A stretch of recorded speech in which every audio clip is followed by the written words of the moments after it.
नमस्कार दोस्तों, आप सभी को आपके अपने चैनल किशोर एकेडमी पर स्वागत करते हैं। यह स्वान ज्ञान दर्पण अप्रैल महीने का है। ये आने वाली प्रतियोगी परीक्षा के लिए काफ़ी महत्वपूर्ण है। ये इसलिए महत्वपूर्ण है क्योंकि इसमें काफ़ी सारे महत्वपूर्ण करेंट अफेयर शामिल है जो आने वाली प्रतियोगी परीक्षा में आपसे पूछा जाएगा। जैसे कि बिहार दरोगा मुख्य परीक्षा का एग्ज़ाम होने वाली है, बीपीएससी 67वीं का एग्ज़ाम होने वाली है, सीडीपीओ का एग्ज़ाम होने वाली है, RRB, NTPC and group D का एग्ज़ाम होने वाली है। इससे आपको निश्चित रूप से प्रश्न देखने को मिलेंगे। तो आइए हम लोग इस पत्रिका का डिटेल से अध्ययन करते हैं। लेकिन उससे पहले यदि आप मेरे चैनल से नए जुड़े हैं तो चैनल को ज़रूर सब्सक्राइब कर दें ताकि आगे के वीडियो का नोटिफिकेशन आप सभी तक पहुंच सके। पहला सेक्शन में देखते हैं समसामयिक समान ज्ञान में नियुक्तियाँ। देखिए, बी अनंत नागेश्वरन सरकार के नए मुख्य आर्थिक सलाहकार नियुक्त किए गए हैं। तो अगर आपसे नए आर्थिक सलाहकार पूछा जाए, नए मुख्य आर्थिक सलाहकार, तो अब आपको याद रखना है कि डॉक्टर बी अनंत नागेश्वरन बने हैं। आगे है, इलकर आईसी एयर इंडिया के नए प्रबंधन निदेशक सह सीईओ बने हैं और इसका आप फोटो भी देख सकते हैं इलकर आईसी के। आगे है, लेफ्टिनेंट जनरल मनोज पांडे थल सेना के नए उप प्रमुख बने हैं। तो अगर आपसे अब पूछा जाए कि थल सेना के नए उप प्रमुख कौन बने हैं, तो लेफ्टिनेंट जनरल मनोज पांडे नए जो है आपका उप प्रमुख बने हैं। इसके बाद ध्यान रखना है कि टाटा सन्स के चेयरमैन पद पर पुनः नियुक्ति किनका हुआ है, एन चंद्रशेखर टाटा का हुआ है और सीबीएसई का चेयरमैन विनीत जोशी को बनाया गया है। ये इनका अतिरिक्त प्रभाव दिया गया है। उसके बाद ध्यान रखना है कि जेएनयू के जो नए चेयर बने हैं जगदीश कुमार जो है यूजीसी के नए चेयरमैन हैं। ये जवाहरलाल नेहरू विश्वविद्यालय जेएनयू के कुलपति रह चुके हैं। तो यदि आपसे अब अगर पूछा जाए कि यूजीसी के नए चेयरमैन कौन बने हैं, तो जगदीश कुमार जो है नए चेयरमैन बने हैं। यहाँ पर आप देख सकते हैं इनका photo, professor M Jagdish Kumar, ये यूजीसी के नए चेयरमैन बने हैं। उसके बाद दिनेश प्रसाद सकलानी जो है एनसीईआरटी के नए निदेशक बनाए गए हैं। अब देखिए, जैसा कि बताया कि जेएनयू के जो जगदीश थे वो आपका बने हैं यूजीसी में चले गए हैं। तो इसके बाद शांति धूलीपुरी पंडित को कुलपति बनाया गया है जेएनयू का। अब हम लोग देखते हैं इम्पोर्टेंट जो महत्वपूर्ण पुरस्कार जो दिया जाता है उसके बारे में देखते हैं। देखिए, इस बार 73वें गणतंत्र दिवस के अवसर पर जो है भिन्न भिन्न पुरस्कार का दिया गया है, जिसमें आपको याद रखना है कि इसमें 12 जो है शौर्य चक्र पुरस्कार दिया गया है। देखिए, यहाँ पर अंतर्राष्ट्रीय क्रिकेट परिषद के पुरस्कार 2021 का घोषणा किया गया है जो काफ़ी इम्पोर्टेंट है। देखिए, 70वें पुरस्कारों की जो घोषणा 23 से 24 जनवरी 2022 को दुबई में हुआ था। इसमें अगर पुरुष में बात किया जाए तो वर्ष के सर्वश्रेष्ठ क्रिकेटर जो मिला है शाहीन अफरीदी जो पाकिस्तान के ये जो है फास्टर बॉलर है। वर्ष के सर्वश्रेष्ठ वनडे क्रिकेटर जो है बाबर आजम को मिला है। वर्ष के सर्वश्रेष्ठ टेस्ट क्रिकेटर जो रूट को मिला है। वर्ष के सर्वश्रेष्ठ उदीयमान खिलाड़ी यानी कि emerging player of the year Janneman Malan को मिला है, ये आपका इंग्लैंड के हैं।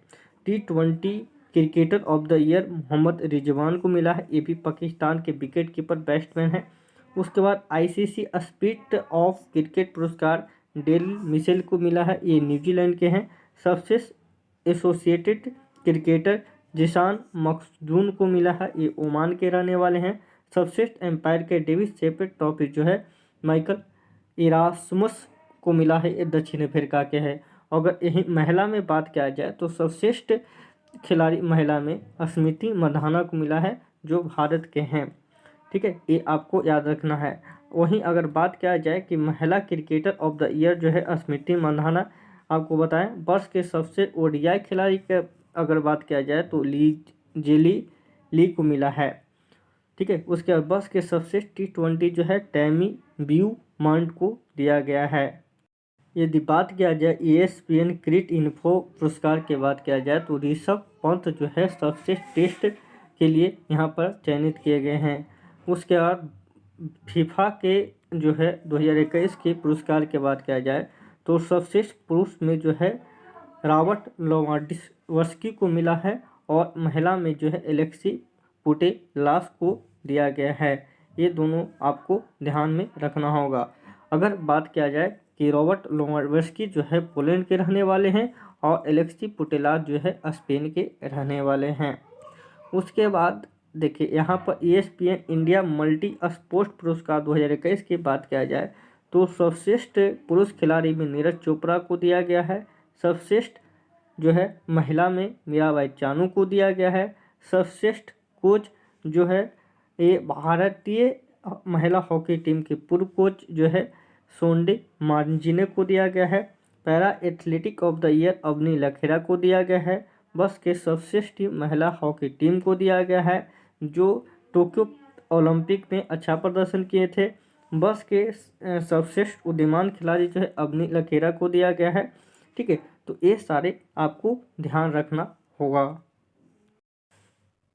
देखिए पद्म अलंकरण जो है 2022 में ये प्रदान कर दिया गया है, जिसमें आप लोग को पता होगा कि इसमें पद्म विभूषण, पद्म भूषण एवं पद्म श्री दिया जाता है। इस बार जो टोटल जो है 128 लोगों को यहाँ पर दिया गया है, जिसमें 4 पद्म विभूषण, 17 पद्म भूषण एवं 17 पद्म श्री है, तो टोटल 128 है, जिसमें 34 महिलाएं शामिल है, 10 विदेशी या अप्रवासी भारतीयों को दिया गया है, जिसमें 13 लोगों को मरणोपरांत यह सम्मान दिया गया है। यदि बात किया जाए पद्म विभूषण का तो बिपिन रावत जो प्लेन हेलीकॉप्टर दुर्घटना हुए थे उसमें निधन हुआ था, जिनको मरणोपरांत दिया गया है। कल्याण सिंह ये मुख्यमंत्री रह चुके हैं। उसके बाद प्रभा अत्रे को दिया गया है और राधे श्याम जो है खेमका को दिया गया है पद्म विभूषण पुरस्कार दिया गया है। यानी कि 4 लोगों को जो है पद्म विभूषण पुरस्कार दिया गया है। वहीं यदि पद्म भूषण के बात किया जाए जो 17 हस्तियों के दिया गया है, जिसमें कुछ महत्वपूर्ण चेहरा है जो आपसे पूछा जाएगा। साइरस पूनावाला का नाम याद रखना है, सत्या नडेला का नाम रखना है, सुंदर पिचाई का नाम याद रखना है और राजीव महर्षि का नाम याद रखना है। तो टोटल यहाँ पर जो है 17 लोगों को दिया गया था। वहीं अगर बात किया जाए पद्मश्री का पुरस्कार तो देखिए पद्मश्री का भी पुरस्कार कुछ चेहरा को आपको ध्यान में रखना है। एक सोनू निगम जो सिंगर है, नीरज चोपड़ा को दिया गया है जिन्होंने टोक्यो ओलंपिक में गोल्ड जीते थे। अवनी लखेरा को दिया गया है, पैरा ओलंपिक में गोल्ड जीते थे। और प्रमोद भगत को दिया गया है, इन्होंने भी पैरा ओलंपिक में गोल्ड जीते थे। उसके बाद आप पूरा लिस्ट ये आप देख सकते हैं कि पद्म जो है विभूषण का, पद्म भूषण का और पद्म श्री का पूरा लिस्ट है। इससे आप अपने से भी एक बार देख सकते हैं सारे के सारे पद्म अलंकरण। देखिए यहाँ पर इफ्को साहित्य पुरस्कार की बात किया जाए तो प्रसिद्ध कवि, हिंदू उपन्यासकार एवं लेखक श्रीलाल शुक्ल की स्मृति में इफ्को यानी कि IFFCO Indian Farmer Fertiliser Corporation Limited द्वारा स्थापित साहित्य पुरस्कार 2021 के लिए हिंदी कथाकार श्री शिव मूर्ति को प्रदान किया गया है। और इसमें आपको याद रखना है कि 21 लाख की धनराशि इसमें दिया जाता है। देखिए नेताजी सुभाष चंद्र बोस आपदा प्रबंधन पुरस्कार की बात किया जाए तो संस्थागत श्रेणी में गुजरात आपदा प्रबंधन को दिया गया है। वहीं अगर व्यक्तिगत श्रेणी की बात किया जाए तो व्यक्तिगत श्रेणी में जो है विनोद शर्मा को दिया गया है। नेताजी सुभाष चंद्र आपदा प्रबंधन पुरस्कार दिया गया है। ठीक है, और इसमें आपको ध्यान रखना है कि संस्थागत श्रेणी में जो है 51 लाख रुपया दिया जाता है, वहीं जो है संस्थागत श्रेणी में 5 लाख रुपया दिया जाता है। अब देखते हैं कि प्रधानमंत्री जो है राष्ट्रीय बाल पुरस्कार 2022 कितने लोगों को दिया गया। तो इसमें जो है 29 से चुनिंदा बच्चों को जो दिया गया है। तो आपको ये सिंपली याद रखना है कि प्रधानमंत्री राष्ट्रीय बाल पुरस्कार कितने बच्चों को दिया गया है, तो 29 बच्चों को ये पुरस्कार से नवाजा गया है। यहाँ पर एक है कि राष्ट्रीय जल पुरस्कार 2020 के बात किया जाए तो राष्ट्रीय जल पुरस्कार 2020 में जो है सर्वश्रेष्ठ राज्य जो है उत्तर प्रदेश को दिया गया है, जबकि दूसरा और दूसरा अगर पूछा जाए तो यहाँ पर दूसरे नंबर पर राजस्थान को दिया गया है और तीसरे नंबर पर आपका जो है तमिलनाडु को दिया गया है। तो ये ध्यान में रखना है कि सबसे जल पुरस्कार में। उसके बाद कुछ जो है फेमस पर्सनालिटी का निधन हो गया, वो भी आपको ध्यान रखना है। नारायण देवनाथ का निधन हो गया। एक प्रसिद्ध कार्टूनिस्ट श्री नारायण देवनाथ थे, जिनका निधन 18 जनवरी 2022 को कोलकाता में हो गया है। ये 97 वर्ष के थे। उसके बाद आपको ध्यान रखना है बिरजू महाराज का। बिरजू महाराज के बारे में आप तो जानते हैं, कथक के सम्राट थे, जिनका निधन जो है 17 जनवरी 2022 को हो गया है। ठीक है। और 83 वर्षीय बिरजू महाराज का जो मूल नाम था वज्र मोहन मिश्र था, ये भी आपको ध्यान में रखना है। उसके बाद राहुल बजाज का भी निधन हो गया है, ये उद्योगपति थे।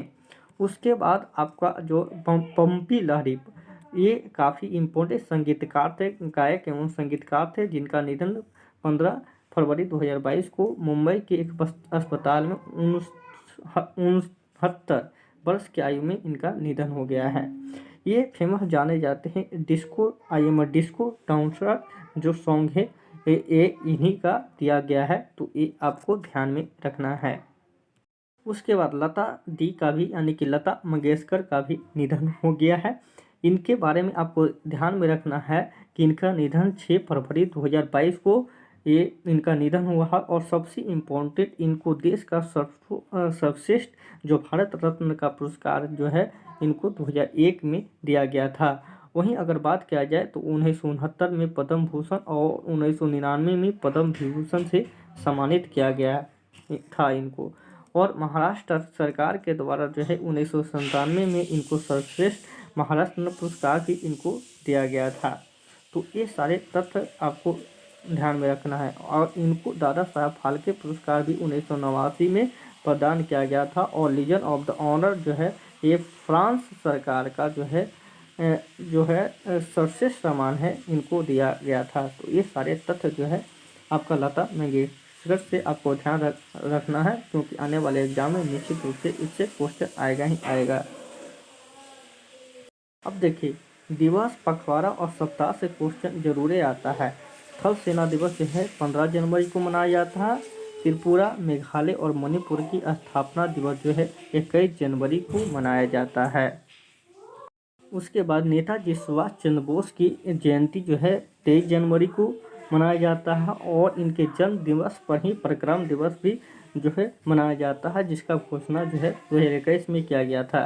राष्ट्रीय बालिका दिवस जो है 24 जनवरी को मनाया जाता है। उत्तर प्रदेश दिवस भी जो है 24 जनवरी को ही मनाया जाता है, ये भी आपको ध्यान में रखना है।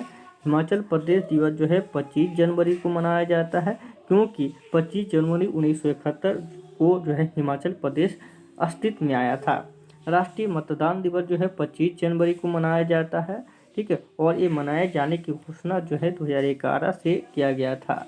भारत की गणतंत्र दिवस जो है 26 जनवरी को मनाया जाता है। और इसके साथ ही ऑस्ट्रेलिया का राष्ट्रीय दिवस भी 26 जनवरी को ही मनाया जाता है। तो ये सारे दिवस आपको ध्यान में रखना है। इसके साथ ही साथ आपको ध्यान में रखना है अंतर्राष्ट्रीय सीमा शुल्क दिवस भी 26 जनवरी को मनाया जाता है, क्योंकि विश्व सीमा शुल्क संगठन की स्थापना जो हुआ था 26 जनवरी 1952 को ब्रुसेल में हुई थी। इस उपलक्ष्य में प्रतिवर्ष 26 जनवरी को अंतर्राष्ट्रीय सीमा शुल्क दिवस मनाया जाता है। विध्वंस के शिकार लोगों की स्मृति में संयुक्त राष्ट्र दिवस जो है 27 जनवरी को मनाया जाता है। राष्ट्रपति महात्मा गांधी की पुण्यतिथि, इसको शहीद दिवस कहते हैं, 30 जनवरी को मनाया जाता है। और कुष्ठ निवारण दिवस भी 30 जनवरी को इस बार मनाया गया था। उसके बाद फरवरी के बात किया जाए तो वर्ल्ड वेटलैंड यानी कि आर्द्र भूमि दिवस 2 फरवरी को मनाया जाता है। श्रीलंका के स्वतंत्रता दिवस 4 फरवरी को मनाया जाता है। विश्व कैंसर दिवस जो है 4 फरवरी को मनाया जाता है। नेशनल डिवर्मिंग डे 10 फरवरी को मनाया जाता है। विश्व दाल दिवस जो है 10 फरवरी को मनाया जाता है। इंटरनेट सुरक्षा दिवस जो है 11 फरवरी को मनाया जाता है। इसके बाद विज्ञान के क्षेत्र में महिलाओं व बालिकाओं का अंतर्राष्ट्रीय दिवस 11 फरवरी को मनाया जाता है। तो ये सारे दिवस आपको ध्यान में रखना है। उसके बाद राष्ट्रीय उत्पादकता दिवस 12 फरवरी को मनाया जाता है। विश्व रेडियो दिवस 13 फरवरी को मनाया जाता है। वैलेंटाइन दिवस 14 फरवरी को मनाया जाता है। उसके बाद कुछ फेमस पुस्तकें हैं, वो भी आपको ध्यान में रखना है, जिसमें पहला पुस्तक है कि price of the Modi years ए आकार पटेल का पुस्तक है। इंडोमिटेबल जो है अवंती भट्टाचार्य का पुस्तक है। उसके बाद राइटिंग फॉर माय लाइफ, ये जो है आपका रस्किन बॉन्ड का पुस्तक है। उसके बाद the struggle for India's soul, ये आपका शशि थरूर का पुस्तक है। उसके बाद सनराइज ओवर अयोध्या जो है सलमान खुर्शीद का पुस्तक है। उसके बाद महोत्सव कुछ मनाया गया है, वो भी आपको ध्यान में रखना है। देखिए, भारत का राष्ट्रीय युवा महोत्सव 2022 जो है 12 से 13 जनवरी को आयोजित किया गया था। ठीक है, तो ये आपको ध्यान में रखना है। और ये जो है केंद्र सरकार द्वारा युवा मामले व खेल मंत्रालय के द्वारा ये आपका आयोजित किया गया था। ठीक है, जिसमें आपको पुडुचेरी प्रशासन के सहयोग से इस महोत्सव का उद्घाटन प्रधानमंत्री नरेंद्र मोदी कहाँ किया गया था, आपका पुडुचेरी में किया गया था। तो ये आपको ध्यान में रखना है। और हम लोग देखते हैं आर्थिक परिदृश्य से जुड़े हुए कुछ इम्पोर्टेंट जो है फैक्ट वो देख लेते हैं। देखिए, 2021-22 की छठी अंतरिम मौद्रिक नीति में रेपो दर, बैंक रेट सहित सभी प्रमुख जो है ये आपका जारी किया गया है। तो देखते हैं कि कितना कितना ये रहा है। तो देखिए, यहाँ पर एक दिया हुआ है टेबल के रूप में। ठीक है, यही आपसे अगर पूछा जाता है तो पूछा जाएगा, तो ये आपको ध्यान में रखना है। और ये जो स्थिति है आपका फरवरी 2022 की स्थिति के अनुसार है कि रेपो दर कितना है, 4% है। रिवर्स रेपो दर जो है 3.35% है। बैंक रेट जो है 4.25% है। MSF जो रेट है आपका 4.25% है। नगद आरक्षण अनुपात जो है 4% है। स्वादिष्ट तरलता अनुपात जो है 18% तय किया गया है। तो ये आपका जो है इम्पोर्टेंट आंकड़ा आया है, ये आपको ध्यान में रखना है। उसके बाद एक ये आपको ध्यान में रखना है कि गोल्ड डिमांड ट्रेडर्स 2021 शीर्षक में जारी किया गया है कि 2021 में स्वर्ण खपतों में जो है 78.6% की वृद्धि हुआ है। तो ये आपको ध्यान में रखना है। उसके बाद एक इम्पोर्टेंट फैक्ट आप जानते हैं कि एयर इंडिया का जो है पुनः स्वामित्व जो है टाटा समूह में कर दिया गया है। तो ये आपसे पूछा जाएगा, इस तरह से पूछा जा सकता है कि टाटा समूह जो है किस में विलय हो गया है। तो आपको ध्यान में रखना है कि एयर इंडिया में अब जो है टाटा समूह जो है इसमें विलय हो गया है।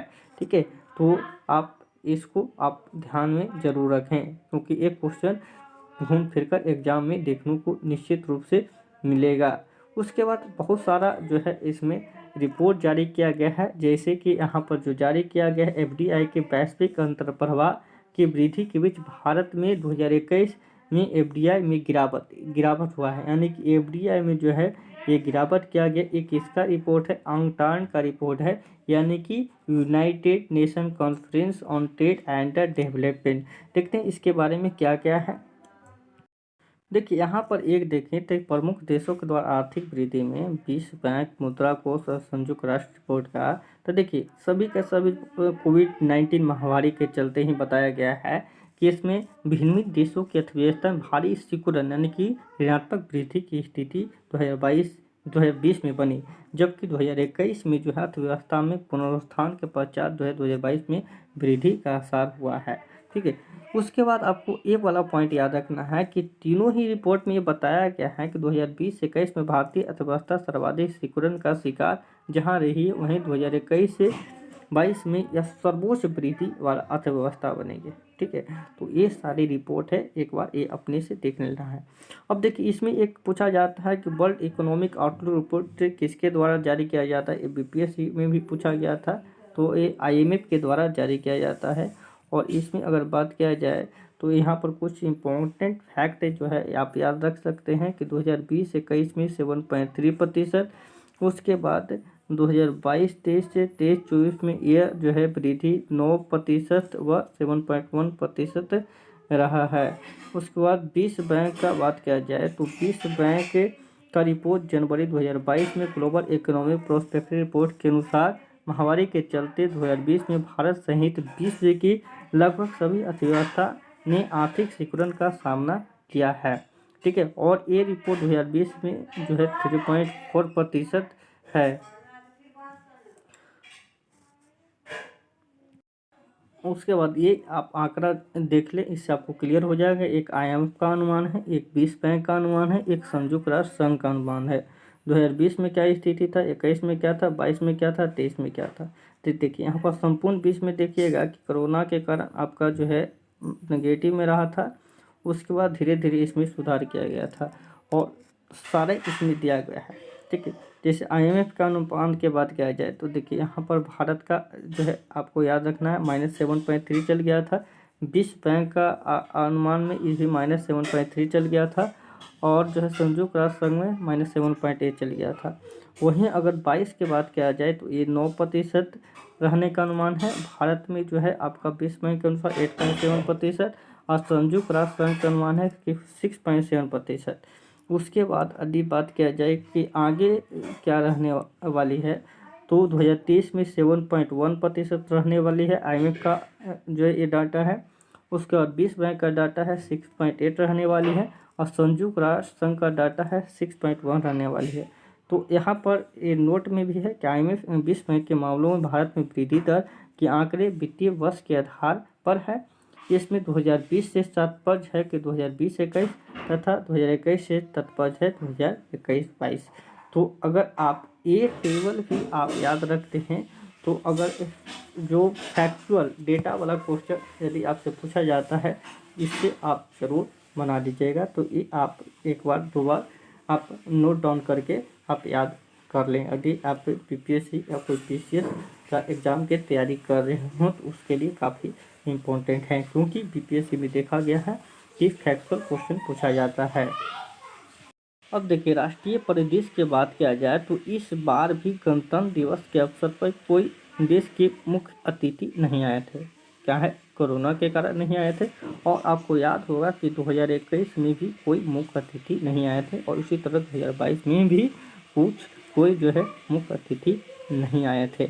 और जो आपका जो है गणतंत्र दिवस जो है जो 26 जनवरी को मनाया जाता है, लेकिन इसके समापन एक चीज़ आपको ये ध्यान में रखना होगा कि इसका समापन जो है 29 जनवरी को वेटिंग स्ट्रीट के रूप में किया जाता है।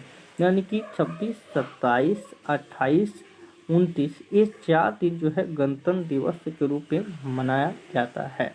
ठीक है, और जब इसका समापन किया जाता है तो देखिए गणतंत्र दिवस समारोह में मुख्य आयोजन प्रतिवर्ष नई दिल्ली के राजपथ पर भव्य परेड में आयोजित होता है, जिसमें सेना की टुकड़ी इसमें भाग लेते हैं और परेड का अपना कर्तव्य दिखाते हैं। तो इस बार के गणतंत्र दिवस की परेड या गणतंत्र दिवस से रिलेटेड जो क्वेश्चन है वो आपको ध्यान में रखना है। क्या कि एक श्रेणी है कि राज्यों और केंद्र शासित क्षेत्रों की झांकियां की बात किया जाए तो प्रथम उत्तर प्रदेश को मिला था। थीम क्या था, एक जिला एक उत्पाद और काशी विश्वनाथ धाम। 12 राज्यों और केंद्र शासित झांकियां में द्वितीय स्थान जो कर्नाटक को मिला था पारंपरिक हस्तशिल्प के पालने का।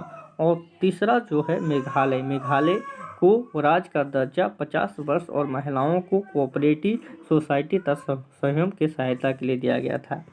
उसके बाद यदि पूछा जाए कि तीनों सेनाओं में सर्वश्रेष्ठ मार्चिंग दल किसको दिया गया है तो भारतीय नौसेना को दिया गया है।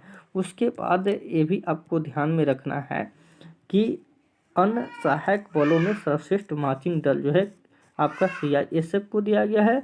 और ये याद रखना कि केंद्रीय मंत्रालय एवं विभागों की श्रेणी में झांकियां जो है शिक्षा मंत्रालय एवं नागरिक उड्डयन मंत्रालय की झांकियों को संयुक्त विजेता यहाँ पर घोषित किया गया है। तो जो है आपका गणतंत्र दिवस से जो प्रश्न पूछा जाता है तो अगर आप इतना रखते हैं तो आपसे क्वेश्चन जो है आने वाले एग्जाम में ज़रूर बन जाएगा। बाकी गणतंत्र दिवस से रिलेटेड आपको फैक्ट याद ही होगा कि 26 नवंबर 1949 को भारत का संविधान जो है अंगीकृत हुआ था और 26 जनवरी जो है 1950 को भारत का संविधान लागू हुआ था। देखिए क्या हुआ था कि इसका जो है 26 जनवरी 1930 को जवाहरलाल नेहरू के द्वारा जो है पहली बार जो है तिरंगा झंडा फहराया गया था। इसीलिए जो है 26 नवंबर 1949 को जो है भारत को तो अंगीकृत कर दिया गया था, लेकिन लागू जो किया गया था 26 जनवरी 1950 को किया गया था और जो है पूर्णतः जो है संविधान प्रभावी हो गया था। ये भी आपको फैक्ट याद रखना है, इससे प्रश्न पूछे जाते हैं। ठीक है, उसके बाद आपको ध्यान में रखना है PSLV C-52 की उड़ान द्वारा तीनों उपग्रहों का प्रक्षेपण किया गया है। ये कब किया गया है? 14 फरवरी 2022 को किया गया है, इसरो ने किया है। ठीक है, तो 2022 का पहला इसरो का है जिसमें PSLV C-52 उड़ान इसमें किया गया है। इसमें है क्या? इसमें मुख्य जो है पृथ्वी अवलोकन उपग्रह है, यानी कि अर्थ ऑब्जर्वेशन सैटेलाइट EOS-04 है। जिसमें 1710 किलोग्राम वजन के इस उपग्रह में 529 किलोमीटर की ऊंचाई पर यानी कि सन सिंक्रोनस पोलर ऑर्बिट में पहुंचाया गया है। कहाँ पहुंचाया गया है? तो सन सिंक्रोनस ऑर्बिट में पहुंचाया गया है। तो अगर आपसे ये पूछा जाए तो आपको इसको ध्यान में रखना है। ये करेगा क्या? तो एक रडार इमेजिंग सैटेलाइट है जिसे हर तरह का मौसम में उच्च गुणवत्ता वाले चित्र लेने के लिए तैयार किया गया है। इन चित्रों का इस्तेमाल कृषि, वानिकी, वृक्षारोपण, वार नियंत्रण, जल विज्ञान आदि क्षेत्रों में होगा। इसका जीवन काल 10 वर्ष जो है आकलित किया गया है। ठीक है, अब देखिए PSLV 52 प्रक्षेपित दूसरा उपग्रह INS-2TD एक प्रौद्योगिकी प्रदर्शन उपग्रह है। यह भारत भूटान के संयुक्त जो है तीसरा उपग्रह है, ये आपको ध्यान में रखना है। अब देखते हैं, इससे आगे बढ़ते हैं। अब देखिए इन उपग्रहों का जो है प्रक्षेपण जो कहाँ से किया जाता है? श्री हरिकोटा स्थित सतीश धवन अंतरिक्ष केंद्र से किया जाता है, ये भी आपको ध्यान में रखना है। कि फिर से जो है चीन के 54 जो है नए आपको प्रतिबंध कर दिया गया है, ये भी आपको ध्यान में रखना है। ठीक है, देखिए एक यहाँ पर ये इम्पोर्टेंट है। देखिए हैदराबाद में रामानुजनाचार्य की प्रतिमा स्टैचू ऑफ इक्वलिटी जो है का प्रतिमा लगाया गया है, तो ये आपको ध्यान में रखना है। ठीक है, पूछ जगह आपसे कि रामानुजाचार्य की प्रतिमा कहाँ लगाया गया? हैदराबाद में लगाया है, उसका नाम क्या है? स्टैचू ऑफ इक्वलिटी है। ठीक है, इसके बारे में है कि 1017 ईस्वी में श्री पेरुम्बदूर यानी कि तमिलनाडु में जन्मे वैदिक दार्शनिक एवं समाज सुधारक रामानुजाचार्य की बैठी हुई मुद्रा की विशाल प्रतिमा तेलंगाना में हैदराबाद में स्थापित की गई थी। पंच धातु कॉपर, सिल्वर, गोल्ड, जिंक एवं टाइटेनियम की मिश्रण से बनी 2016 फुट की यह प्रतिमा बैठी है। प्रतिमा जो है विश्व की दूसरी सबसे ऊंची प्रतिमा है। ठीक है, तो ये आपको ध्यान में रखना है कि ये कौन सी विश्व की है। तो ये देखिए बनने के बाद जब ये बन जाएगा तो ये आपका दूसरी होगा। अब पहली जो कौन सा है? तो पहली आपको याद रखना होगा कि जो है स्टैचू ऑफ यूनिटी जो है गुजरात में जो है पहली प्रतिमा है। ठीक है, वो ध्यान में रखना। और ये आप देख सकते हैं कि स्टैचू ऑफ इक्वलिटी कुछ इस तरह से बनाया गया है। तो पहला आपको ध्यान में रखना क्या है? आपका सरदार वल्लभ भाई पटेल का जो गुजरात में बना है वो है, और दूसरा स्टैचू ऑफ यूनिटी दूसरे नंबर का प्रतिमा है। एक मौसम विभाग का एक आंकड़ा आया है कि अब तक का जो है 2021 जो है आपका 5वां जो है सबसे गर्म वर्ष था। तो देखते हैं कि कब कब जो है टेम्परेचर कब कब कितना रहा है और सबसे अधिक गर्म वर्ष कब रहा है। तो देखिए यहाँ पर आपको देखने को मिलेगा कि 1901 के पश्चात सर्वाधिक गर्म 2016 को माना जाता है, जब औसत तापमान जो है 0.71 डिग्री था। दूसरा सबसे गर्म वर्ष जो है 2009 था, ये आपको याद रखना है। और सबसे पहला अगर कोई पूछे तो 1901 का जो है सबसे गर्म वर्ष था, ये आपको ध्यान में रखना है। ठीक है, आगे देखते हैं। नौसेना से हटाए गए INS खुखरी को स्मारक विकास हेतु प्रशासन में सौंपा गया है। देखिए ये भी आपको ध्यान में रखना है कि 32 वर्षों की सेवानिवृत्ति के पश्चात जब दे रहे थे तो इनको अब सेवा से मुक्त कर दिया गया है। INS किनको? खुखरी को कर दिया गया, तो इनको जो है आप जो विकास हेतु प्रशासन को सौंप दिया गया है। तो ये आपको ध्यान में रखना है। खुखरी जिसको कहाँ से 23 दिसंबर 2021 को विशाखापट्टनम में आयोजित एक सरकारी समारोह में सम्मान नौसेना से सेवा मुक्त किया गया है। तो ये आपको ध्यान में रखना है। 26 जनवरी 2022 को दीव स्थित खुखरी स्मारक को सौंप दिया गया है, जहां पुराने खुखरी उत्पोत जो है एक छोटा मॉडल भव्यता के साथ प्रदर्शित किया गया है। ठीक है, तो ये सारे फैक्ट जो है इसमें आपको ध्यान में रखना होगा। देखिए, यदि आप एग्ज़ाम का तैयारी कर रहे हैं तो जनवरी में जो है महत्वपूर्ण आपको क्या क्या याद रखना चाहिए। जैसे आपने देखा कि 14 जनवरी को जो है सबसे अधिक पंचमा देखा। उसके बाद हाँ, एक चीज़ और आपको याद रखना है कि सोमनाथ जो है इसरो के नए चेयरमैन बन गई, काफ़ी इम्पोर्टेंट है।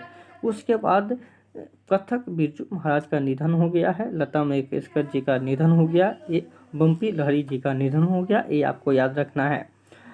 18 जनवरी में नई दिल्ली इंडिया ओपन बैडमिंटन में लक्ष्य सेन पुरुषों की एकल स्पर्धा के विजेता, ये भी आपको ध्यान में रखना है।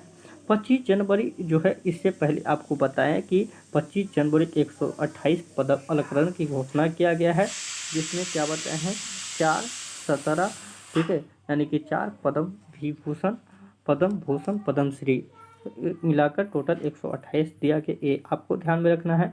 26 जनवरी को नौसेना द्वारा हटाए अभी देख रहे थे खोखरी प्रशासन के स्मारक के रूप में विकास हेतु सौंपा गया है। उसके बाद मैंने बताया कि एयर इंडिया का समिट टाटा समूह में जो है विलय हो गया है। उसके बाद फिलीपींस से ब्रह्मोस मिसाइलों के बिक्री हेतु 37.4 करोड़ डॉलर के सौदे का हस्तांतरण किया गया है। एक जो है काफ़ी इम्पोर्टेंट है कि अनंत नागेश्वरन सरकार के नए मुख्य आर्थिक सलाहकार बने हैं, ये आपको ध्यान में रखना है। और यहाँ पर याद रखना है कि राष्ट्रीय आय के पहले संशोधित अनुमान NSO ने जारी किया है। फरवरी महीने में आपको क्या क्या ध्यान में रखना चाहिए, एक तो आपको बजट और आर्थिक सर्वेक्षण याद में रखना चाहिए। उसके बाद जो है UGC के जो नए चेयरमैन जगदेश कुमार बने हैं उनको ध्यान में रखना चाहिए। उसके बाद अभी मैंने बताया कि जो स्टैच्यू ऑफ यूनिटी हैदराबाद में बने हैं वो आपको ध्यान में रखना चाहिए। उसके बाद जो है भारत ने 1000वां एक दिवसीय अंतर्राष्ट्रीय मैच खेला, वो किसके विरुद्ध खेला, जो है वेस्ट इंडीज के विरुद्ध खेला, ये भी आपको ध्यान में रखना चाहिए। स्वर कोकिला लता जी का निधन हो गया, ये भी आपको ध्यान में रखना है। उसके बाद जो आपको छठी अंतरिम द्वैमासिक मौद्रिक नीति, जिसमें मैंने आपको बताया बैंक रेट क्या है, रेपो रेट क्या है, रिवर्स रेपो रेट क्या है, ये सारी चीज़ आपको ध्यान में रखना है। उसके बाद N चंद्रशेखरन 5 वर्ष के लगातार दूसरे कार्यकाल हेतु टाटा सन्स के जो है चेयरमैन नियुक्त किए गए हैं, ये आपको ध्यान में रखना है। उसके बाद IPL में 2 नई टीमें आए हैं, एक लखनऊ आए हैं, एक आपका अहमदाबाद आए हैं, इसको आपको ध्यान में रखना है। उसके बाद टर्किश एयरलाइंस के पूर्व चेयरमैन इलकर आईसी, इसके बारे में मैंने बताया। नील सेट के एयर इंडिया के नए प्रमुख नियुक्त किए गए हैं। उसके बाद मैंने अभी इसका डिस्कशन कर रहा था PSLV C-52 के जरिए पृथ्वी अवलोकन उपग्रह EOS-04 व 2 नए उपग्रह अंतरिक्ष में स्थापित किए गए हैं। उसके बाद चीन के 54 अन्य ऐप भारत में प्रतिबंधित कर दिए गए, ये भी आपको याद में रखना है। उसके बाद पप्पी जा के बारे में बताया कि डिस्को किंग के रूप में जाने जाते थे, इनका निधन हो गया है। तो जनवरी फरवरी में आपको जो है राष्ट्रीय में ये सारे तत्व को आपको ध्यान में रखना चाहिए। अब हम लोग देखते हैं अंतर्राष्ट्रीय परिदृश्य से जुड़े हुए प्रश्न देखते हैं। पहला जो है पाकिस्तान की पहली राष्ट्रीय सुरक्षा नीति का मंत्रिमंडल में मंजूरी हो गया। तो आपसे डायरेक्ट क्वेश्चन पूछा जाएगा कि किस देश की पहले राष्ट्रीय सुरक्षा नीति जो है मंत्रिमंडल में मंजूरी हुआ है, तो आपको पाकिस्तान नाम याद रखना है। और ये जो है आपका 7 वर्ष के गहन मंथन के बाद ये पास किया गया है। और इसके साथ आपको याद रखना है कि इमरान खान जो है पाकिस्तान के जो है क्या है, वहाँ के प्रधानमंत्री हैं। उसके बाद ये तथ्य याद रखना है कि भारत व इजराइल के बीच जो है राजनीतिक संबंधों के 30वीं वर्षगांठ मनाया गया है। देखिए, इसके बारे में क्या है कि भारत इजराइल को मान्यता 31 सितंबर 1950 में दी गई थी, लेकिन औपचारिक पूर्ण राजनीतिक जो है 29 जो है जनवरी 1952 को हुआ था, और 29 जनवरी 2022 को इनकी जो है 30वीं वर्षगांठ मनाया गया है। और इजरायली प्रधानमंत्री और भारत के प्रधानमंत्री के बीच जो है आपसी बैठक हुए हैं और इसमें दोनों देशों के बीच जो है आपसी जो है गठबंधन, दोस्ती और सहयोग पर जो है विचार किया गया। आपसी रिश्तों में यहाँ पर सहमति व्यक्त किया गया है। ठीक है, ये इसमें ये सारी बातें हैं। उसके बाद देखिए एक ये आपको याद में रखना है कि अब इंडोनेशिया की नई राजधानी अगर आपसे पूछे तो जकार्ता अगर ऑप्शन में नहीं रहे तो नूसंतारा बन गए हैं। ठीक है, या ये पूछा जा सकता है कि इंडोनेशिया की नई राजधानी जकार्ता का नया नाम क्या है, तो आपको याद रखना है कि आपका नूसंतारा जो हो गया इसका नाम हो गया, ये काफ़ी इम्पोर्टेंट है। और ये जो है बोर्नियो द्वीप जो है इंडोनेशिया के पूर्वी छोर पर स्थित है, यहाँ पर जो है नूसंतारा अवस्थित है। तो एक तथ्य को आपको ध्यान में रखना चाहिए, ये निश्चित रूप से आपका प्रश्न पूछा जाएगा। उसके बाद फ्रैंक वाल्टियर स्टीनमेयर 5 वर्ष के लगातार दूसरी कार्यकाल हेतु जर्मनी के राष्ट्रपति निर्वाचित किए गए हैं। तो आपको इसमें ज़्यादा कुछ नहीं, आपको ये याद रखना है कि जर्मनी के जो है राष्ट्रपति कौन है, तो फ्रैंक वाल्टेर स्टीनमेयर हैं। ठीक है, और जिनका आप फोटो आप देख सकते हैं। ठीक है, ये जो है फिर से दूसरी बार निर्वाचित किए गए हैं। ठीक है, उसके बाद नेपाल में मुख्य न्यायाधीश राणा के विरुद्ध जो है अविश्वास प्रस्ताव जो है पदमुक्त कर दिया गया है। तो पूछा जा सकता है कि हाल ही में किस देश में जो है मुख्य न्यायाधीश के विरुद्ध जो है अविश्वास प्रस्ताव पदमुक्त किया गया है, तो नेपाल में ऐसा किया गया है। और जिनका फोटो भी आप देख सकते हैं, जस्टिन शमशेर जेबी राणा का, इन्हीं के खिलाफ जो है पदमुक्त किया गया है। उसके बाद इजराइल के जो राष्ट्रपति हैं उनका जो है संयुक्त अरब अमीरात की पहली ऐतिहासिक यात्रा हुई है। तो इजराइल के जो है राष्ट्रपति इसाक हर्जोग है, इनका नाम आपको ध्यान में रखना है कि इजराइल के राष्ट्रपति कौन है। इजराइल का राष्ट्रपति जो है इसाक हर्जोग है। और अभी धाबू के जो है क्राउन कौन है, शेख मोहम्मद बिन जायद अल नहयान है, ये आपको ध्यान में रखना है। उसके बाद कुछ और पॉइंट आप ध्यान में रख सकते हैं जो एग्ज़ाम में पूछा ही जाएगा। जैसे देखिए, हाँ, ये आपको ध्यान में रखना है कि लोकतंत्र सूचकांक में भारत की रैंकिंग में 7 पायदान का सुधार हुआ है। ठीक है, तो ये काफ़ी ज़्यादा आपके लिए इम्पोर्टेंट बन जाता है। ठीक है, 7 पायदान का सुधार हुआ है, तो अब कितने नंबर पर आ गया है। तो देखिए इसमें आपको याद रखना है कि 2020 में भारत का जो स्थिति था ये 53 नंबर पर था, जिसमें 7 अंक का मतलब 7 पायदान का सुधार हुआ है। तो 21 में जो है भारत का रैंकिंग 46 है। देखिए अब देखिए भारत जो है 167 देशों में आपका जो है 46वें रैंकिंग पर जो है लोकतंत्र सूचकांक में। ठीक है, तो ये आपको ध्यान में रखना है। और वहीं अगर बात किया जाए कि सबसे ऊपर कौन है, तो शीर्ष पर जो है आपका नॉर्वे जो है बरकरार है। और सबसे नीचे कौन है, तो अफगानिस्तान जो है सबसे नीचे हैं। ठीक है, उसके बाद आपको ध्यान में रखना है कि ट्रांसपेरेंसी इंटरनेशनल का रिपोर्ट आता है भ्रष्टाचार। ठीक है, तो भ्रष्टाचार में भारत का स्थान जो है अब 85 हो गया है, जिसमें एक स्थान का आप सुधार देख सकते हैं। जो पिछले बार जो था आपका जो है 86 नंबर था, तो 86 से कितना हो गया है, 85 भ्रष्टाचार बोर्ड सूचकांक में हो गया है। और अगर बाकी देशों की बात किया जाए तो बाकी देश आप यहाँ पर देख सकते हैं भ्रष्टाचार सूचकांक में सबसे कम भ्रष्ट वाले देशों में। ठीक है, तो ये आपको ध्यान में रखना होगा कि सबसे कम में डेनमार्क है, फिनलैंड है, न्यूजीलैंड है। तीनों का जो रैंकिंग है 88 यहाँ पर भ्रष्टाचार बोर्ड सूचकांक है। ठीक है, और भारत का मैंने आपको बताया है कि भारत का जो रैंकिंग कितना है आपका 85 नंबर पर है, तो ये आपको ध्यान में रखना है। ठीक है, उसके बाद बुर्किना फासो में सैन्य विद्रोह के पश्चात जो है कमांडर पॉल हेनरी सैंडोगो दामिबी ने राष्ट्रपति के रूप में संभाला है। ठीक है, तो ये पॉइंट भी आपको ध्यान में रखना चाहिए कि बुर्किना फासो में कहाँ, तो बुर्किना फासो में 41 वर्षों के सैन्य कमांडर पॉल हेनरी सैंडिओगो दामिबा जिनके नेतृत्व वाले patriotic movement for the safeguard and the restoration में राष्ट्रपति रोसे मार्क क्रिस्टियन काबोरे की सरकार का तख्ता पलट कर सत्ता पर कब्जा 24 जनवरी 2022 को कर लिया गया है। तो ये आपको ध्यान में रखना है। अब देखिए आपको इंटरनेशनल करेंट अफेयर में क्या क्या ध्यान में रखना है जर्मनी महीने का, देखिए ये आप देख ले। देखिए जनवरी महीने में आपको पता है कि 14 जो जनवरी का आपका पाकिस्तान में पहले राष्ट्रीय सुरक्षा नीति की मंजूरी हुई, यह काफ़ी इम्पोर्टेंट है। उसके बाद फीफा के फुटबॉल ये मैंने बताया मिला था किनको किनको, लेवांडोव्स्की को मिला था पुरुष में, ये आपको ध्यान में रखना है। इंडोनेशिया की जो नई राजधानी नुसांतारा, ये आपको ध्यान में रखना है। उसके बाद अंतर्राष्ट्रीय क्रिकेट परिषद के पुरस्कार के बारे में मैंने बताया। बुर्किना फासो में अभी देख रहे थे तख्ता पलट, ये आपको ध्यान में रखना है। उसके बाद रैंकिंग आया है ट्रांसपेरेंसी इंटरनेशनल के लिए करप्शन का, भ्रष्टाचार का, ये आपको ध्यान में रखना है। उसके बाद वैश्विक अर्थव्यवस्था में जैसे हम लोग देख रहे थे IMF, वर्ल्ड बैंक, ये सभी रिपोर्ट आपको ध्यान में रखना है।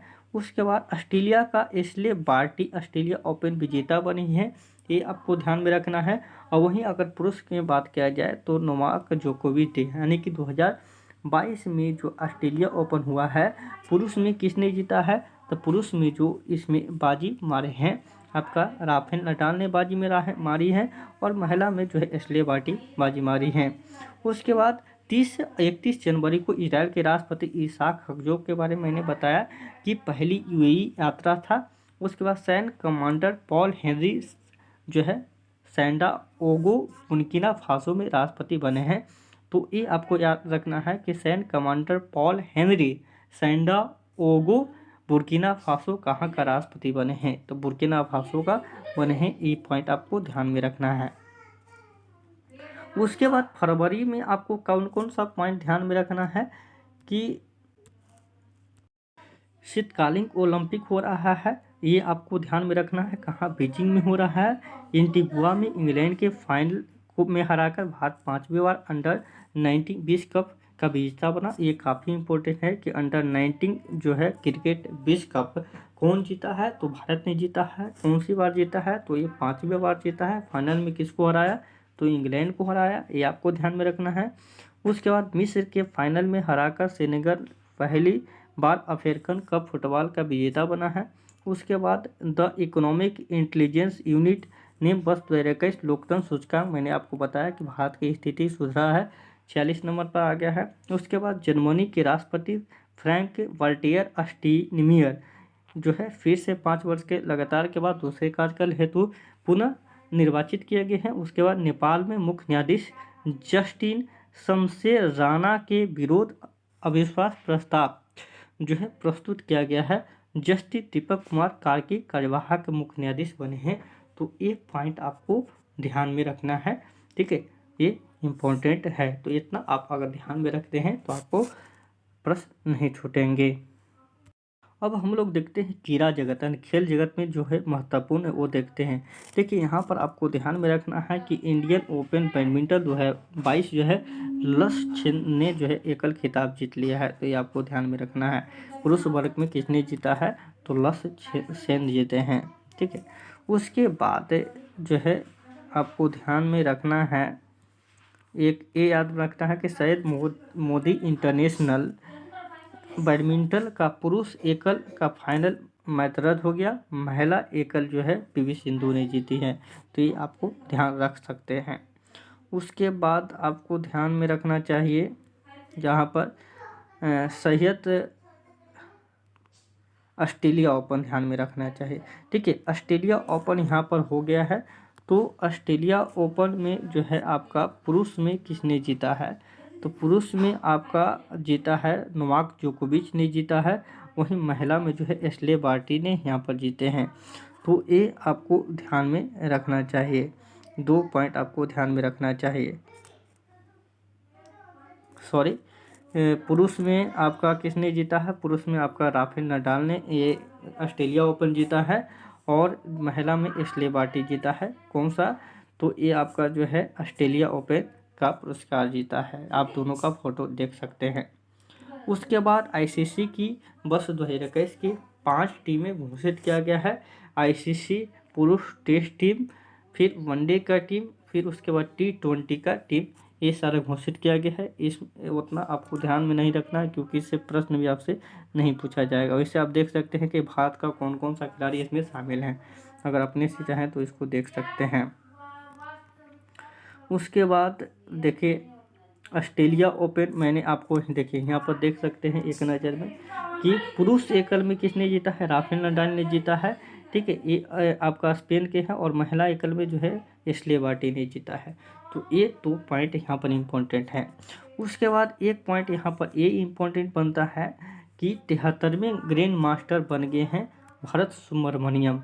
ठीक है, ये पॉइंट आपको याद रखना है। और ये कहाँ के हैं, ये आपका जो है तमिलनाडु के हैं। तो ये आपको पॉइंट ध्यान में रखना चाहिए कि 73वें ग्रैंड मास्टर कौन बने हैं, भरत सुब्रमण्यम बने हैं।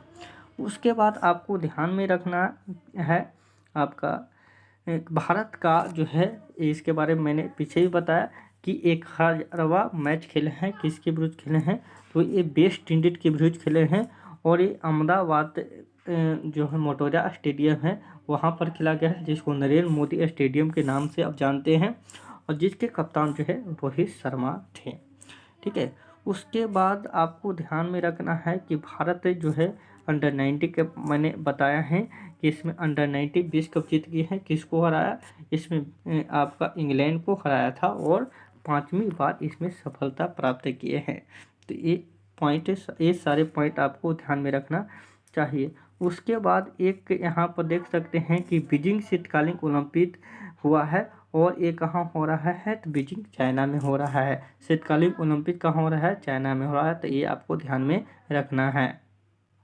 इसमें ध्यान ये रखना है कि बीजिंग शीतकालीन ओलंपिक में भारत के एकमात्र प्रतिभागी आरिफ खान का प्रदर्शन। ठीक है, तो ये देखिए आरिफ खान ने जॉइंट स्लैम ने 45वें स्थान पर रहे भारत की ओर से। इस स्पर्धा में अब तक यह सर्वश्रेष्ठ प्रदर्शन रहा है। तो सिर्फ एक ही खिलाड़ी आरिफ खान गए थे, उनका ये इस बार का सर्वश्रेष्ठ प्रदर्शन रहा है।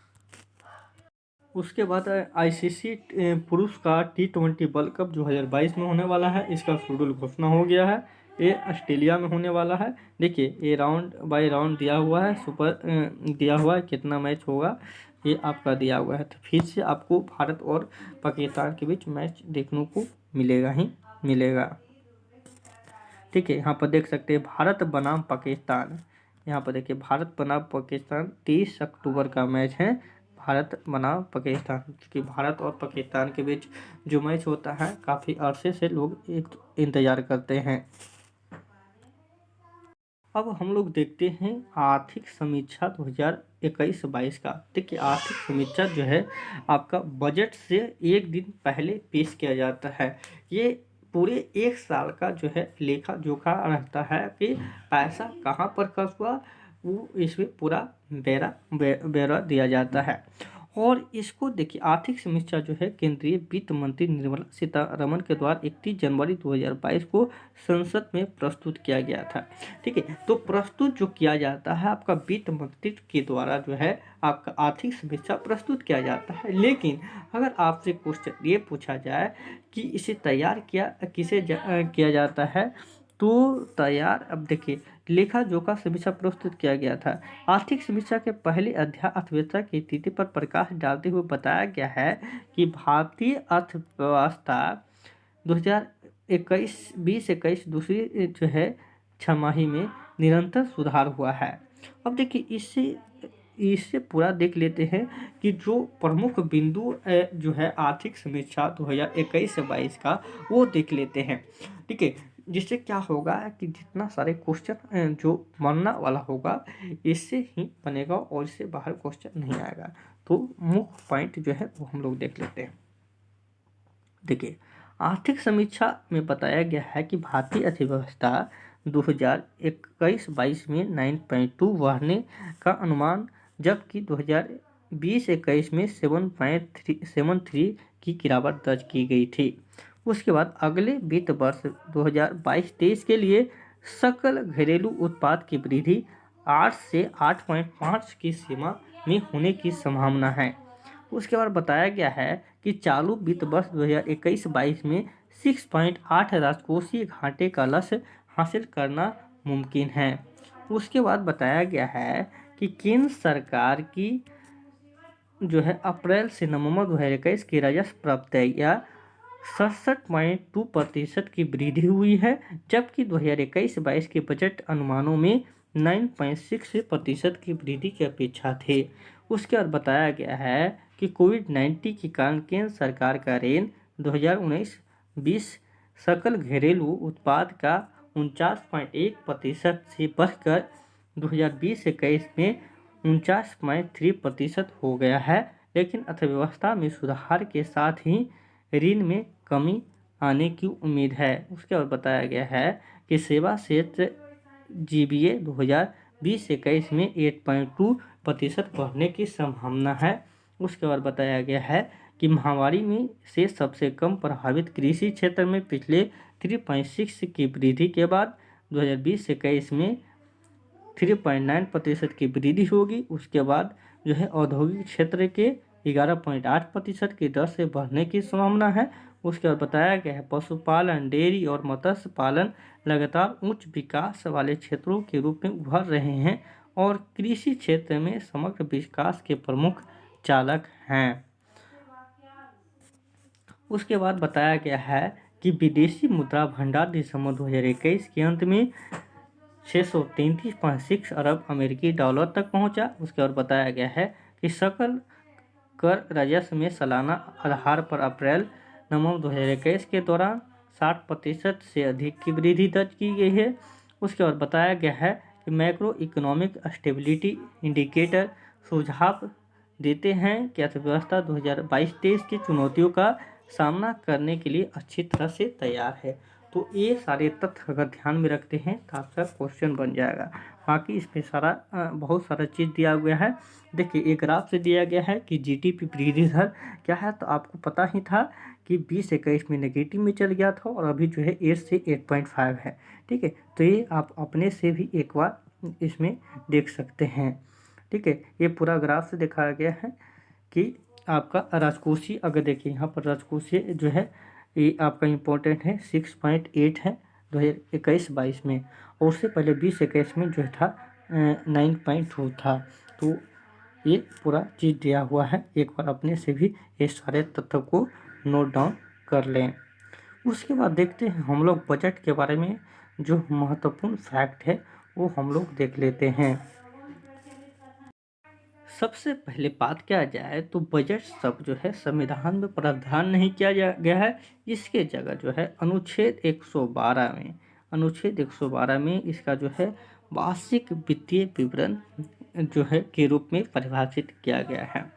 अगर बात किया जाए कि इस बार की बजट का, तो इस बार जो है दूसरी बार जो है पेपरलेस बजट किया गया है और दूसरी बार भी जो है आपका निर्मला सीतारमण जी ने ही पेपरलेस बजट को प्रस्तुत किया गया है। और जो इस बजट जो पेश किया जाता है 1 फरवरी 2022 को लोकसभा में प्रस्तुत किया गया। ठीक है, और इसका जो बजट का आकार जो था आप देख सकते हैं कि इस ग्राफ से आप देख सकते हैं कि कितना आकार है। कुल अगर बजट, ये आप जो है ये ज़रूर याद रखिए कि इस बार का बजट का कुल जो दिया गया है 39.45 लाख करोड़ दिया गया है। और इसको आप जो है जो ग्राफ से देख सकते हैं कि किस सेक्टर में कितना जो है आपका पैसा बांटा गया है। तो हम लोग इसमें भी हम लोग देख लेते हैं कि मुख्य पॉइंट जो एग्जाम में जो आएगा उस पॉइंट को सबसे पहले जिक्र कर लेते हैं, जो मुख्य बिंदु हैं। ठीक है, तो देखिए यहाँ पर दिया गया है बजट 2022-23 का प्रमुख बिंदु। ठीक है, तो इसको भी अगर आप कर लेते हैं तो निश्चित रूप से एग्जाम में इससे ही प्रश्न आएगा और आपसे प्रश्न छूटेगा नहीं।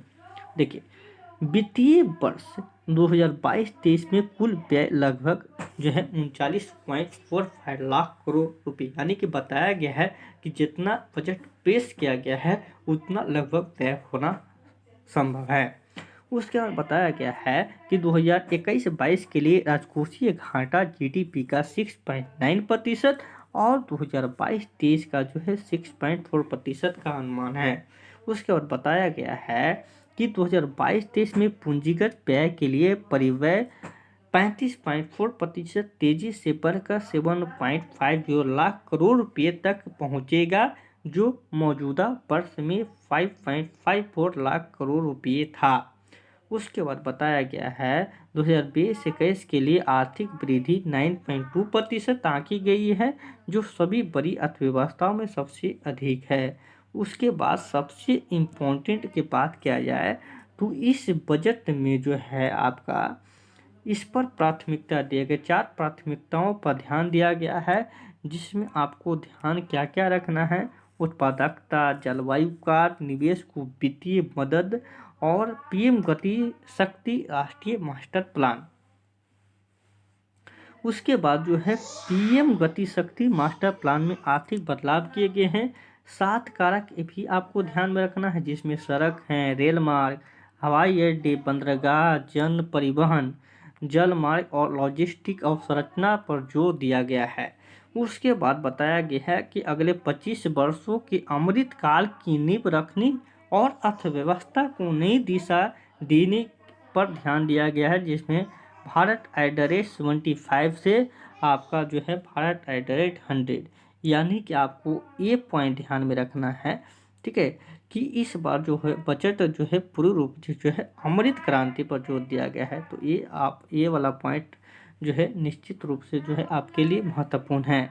उसके बाद आयकर दरों और स्लैब में कोई बदलाव नहीं किया गया है, जो बहुत सारे लोग उम्मीद कर रहे थे कि कुछ न कुछ तो मिलेगा।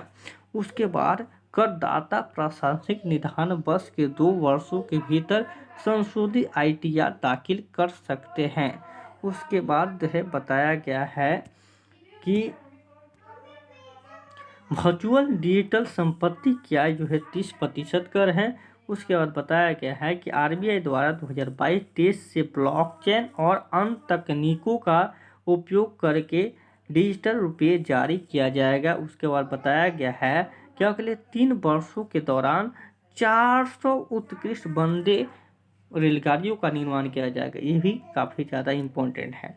उसके बाद बताया गया है कि उद्यम, ई श्रम, NCS और जो है असीम पोर्टल को आपस में जोड़ा जाएगा। उसके बाद बताया गया है 2030 तक 280 गीगावाट स्थापित और क्षमता के महत्वाकांक्षी लक्ष्य को प्राप्त करने के लिए 19,500 करोड़ रुपये की अतिरिक्त आवंटन किया जाएगा।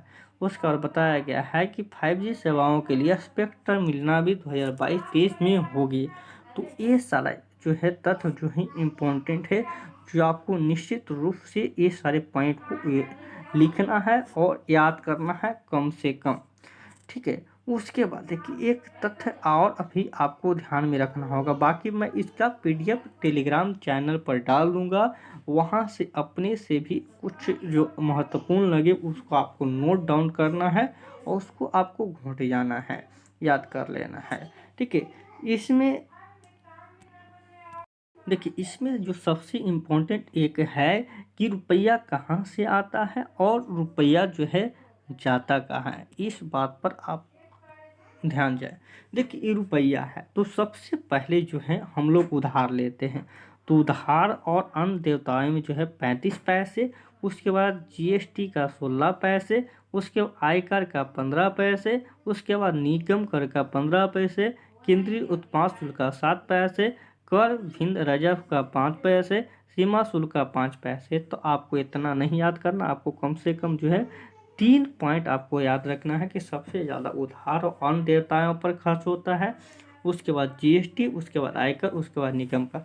आप देखिए आप उधार ले रहे हैं किसी से तो आपको ब्याज तो उसका देना होगा, तो जो रुपया जो है कहाँ जाता है तो सबसे ज़्यादा ब्याज अदायगी पर जाता है। उसके बाद कर और शुल्कों में राज्यों का हिस्सा 17 पैसा है, केंद्रीय क्षेत्रों की योग्यता 15 पैसा है, वित्त आयोग और अन्य अंतरण पर 10 पैसा है, केंद्रीय प्रायोजक पर 9 पैसा है, आर्थिक सहायता पर 8 पैसा है, ठीक है, रक्षा पर 8 पैसा, पेंशन पर 4 पैसा और अन्य व्यय पर जो है 9 पैसा है। तो इसमें जो है केंद्रीय राजस्व और व्यय इसमें दर्शाया गया है। कि रुपया कहाँ से आ रहा है और रुपया कहाँ जाता है। ये काफ़ी इम्पोर्टेंट है और इससे प्रश्न देखने को भी एग्जाम में मिलता है। अब आपने जो पढ़ा उसका अब निचोड़ देख लेते हैं, समसामयिक महत्वपूर्ण तथ्य के रूप में देख लेते हैं। देखिए, पहला है कि वेस्ट इंडीज में आयोजित इंटरनेशनल क्रिकेट काउंसिल (ICC) के 50 ओवर का अंडर-19 क्रिकेट वर्ल्ड कप 5 फरवरी 2022 को किस राष्ट्र के टीम ने 5वीं बार जीता? तो भारत ने जीता है। उसके बाद हैदराबाद में प्रधानमंत्री नरेंद्र मोदी 11वीं शताब्दी की भक्ति संत की 216 फीट ऊंची मूर्ति स्टैच्यू ऑफ इक्विटी का अनावरण 5 फरवरी 2022 को किया था रामानुजाचार्य। उसके बाद विंटर ओलंपिक खेल कहाँ हो रहा है? तो बीजिंग चीन में अब हो रहा है, ये ध्यान में रखना है। उसके बाद 5 फरवरी 2022 को 5.7 रिएक्टर आए भूकंप, जिसका प्रभाव भारत में जम्मू कश्मीर और दिल्ली NCR में भी अनुभव किया गया। एपी सेंटर कहाँ था? तो इसका एपी सेंटर जो था अफगानिस्तान ताजिकिस्तान सीमा पर था। उसके बाद विश्व के ग्रामीण क्षेत्रों में इंटरनेट की सेवा प्रभावी बनाने के लिए किस कंपनी ने फाल्कन 9 रॉकेट द्वारा अमेरिका के फ्लोरिडा स्थित कैनेडी स्पेस सेंटर से 49 भू सैटेलाइट 3 फरवरी 2022 को पृथ्वी की कक्षा में स्थापित करने के लिए प्रक्षेपित किए, जिसमें पूर्ण सफलता नहीं मिली? तो ये स्टारलिंक थे स्पेस एक्स का। उसके बाद आपको ध्यान में रखना है कि अफ्रीका राष्ट्र मेडागास्कर 7 से 8 फरवरी 2022 को किस ट्रॉपिकल साइक्लोन ने भारी तबाही मचाई है? तो बतसिराई ने बचाई है। उसके बाद ध्यान में रखना है कि संयुक्त राष्ट्र संघ के सहयोग से फ्रांस में समुद्री पर्यावरण को सुरक्षित रखने के लिए अंतर्राष्ट्रीय समुदाय का ध्यान आकर्षित करने के लिए 9 से 11 फरवरी 2022 को कौन सा सम्मेलन आयोजित किया गया है? तो वन ओशन समिट किया गया है। उसके बाद मैंने आपको बताया कि इस बार जो है डेमोक्रेसी इंडेक्स आया है, जिसमें भारत का स्थान 86 नंबर पर है। ठीक है। उसके बाद जियो लोकेशन टेक्नोलॉजी स्पेशलिस्ट टॉम द्वारा 10 फरवरी 2022 को जारी 58 देशों के 404 शहरों में ट्रैफिक जो है कंजेक्शन इंडेक्स 2021 में भारत का कौन सा शहर जो है सर्वाधिक ट्रैफिक कंजेक्शन वाला है? तो मुंबई जो है विश्व में 5वां स्थान रखता है। उसके बाद ध्यान में रखना है नासा द्वारा संभावित रूप से खतरनाक श्रेणी में सूचीबद्ध 1.3 किलोमीटर व्यास वाला कौन सा एस्टेरॉयड 4 फरवरी 2022 को पृथ्वी से 45 लाख किलोमीटर की दूरी से गुजरा है? तो ये 138971 यानी कि 2001 CB21। उसके बाद आपको ध्यान में रखना है कि प्रधानमंत्री नरेंद्र मोदी ने किस दिनांक को नेशनल स्टार्टअप डे के रूप में मनाने की घोषणा जनवरी 2022 में की है? तो 16 जनवरी को किए हैं। उसके बाद ध्यान में रखना है कि माल्टा की किस महिला ने 18 जनवरी 2022 को यूरोपीय पार्लियामेंट के प्रेसिडेंट नियुक्त किया गया है? तो रॉबर्टो मेटसोला को नियुक्त किया गया है। उसके बाद इंडोनेशिया की नई राजधानी बन गई है नुसांतारा, किसके जगह बनी है? जकार्ता की जगह बनेगी है, ये आपको ध्यान में रखना है। उसके बाद भारत में हिमाचल प्रदेश रोहतांग में सीमा सड़क संगठन द्वारा निर्मित किस रोड टनल को world book of the record द्वारा 20 में 10,000 फीट की ऊंचाई पर सबसे लंबी 9 किलोमीटर टनल के रूप में 9 फरवरी 2022 को प्रमाणित किया गया है? अटल टनल को किया गया है। उसके बाद भारत की किस डॉक्यूमेंट्री को 94 ऑस्कर पुरस्कारों की डॉक्यूमेंट्री फीचर श्रेणी के पुरस्कार के लिए फरवरी 2022 में नामित किया गया है? तो ये किया गया है राइटिंग विद फायर को किया गया है। उसके बाद भारत के दिसंबर 2021 में नौसेना से सेवामुक्त किए गए INS खुखरी युद्धपोत को एक स्मारक के रूप में विकसित करने के लिए 26 जनवरी 2022 को किस स्थान पर पहुंचाया गया है? तो ये दीव पर पहुंचाया गया है। उसके बाद ट्रांसपेरेंसी इंटरनेशनल द्वारा भ्रष्टाचार रोधी रैंकिंग जारी किया गया है, भ्रष्टाचार बोर्ड सूचकांक, जिसमें भारत का स्थान 85 नंबर पर है। उसके बाद 29 जनवरी 2022 को भारत ने किस राष्ट्र के साथ राजनीतिक संबंध 30वीं वर्षगांठ मनाई? मैंने आपको बताया इजराइल ने मनाया है। उसके बाद कनाडा में 20,000 से अधिक ट्रक ड्राइवरों ने ओटावा में कोविड-19 के वैक्सीन लेने की अनिवार्यता को विरोध में जनवरी 2022 के अंतिम दिनों में किस नाम से प्रदर्शन किया? तो फ्रीडम कॉन्वॉय के नाम से प्रदर्शन किया है। उसके बाद भारत सरकार के स्वामित्व वाली किस विमानन कंपनी टाटा सन्स को स्वामित्व वाली कंपनी थैलेस प्राइवेट लिमिटेड को जो है विलय कर दिया गया है? तो ये आपका एयर इंडिया में किया गया है।